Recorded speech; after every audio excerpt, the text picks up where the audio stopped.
Welcome to Solvetic, your channel to always learn technology easily. Below in the description, you will find useful links we used in this video.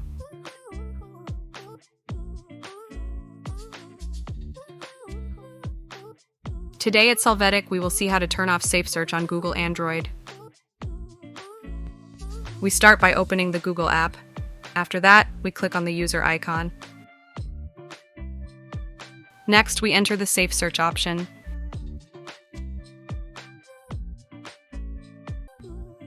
Here we can choose an option to configure Safesearch, and if we want, we can deactivate it. Hey, remember to subscribe Solvetic channel.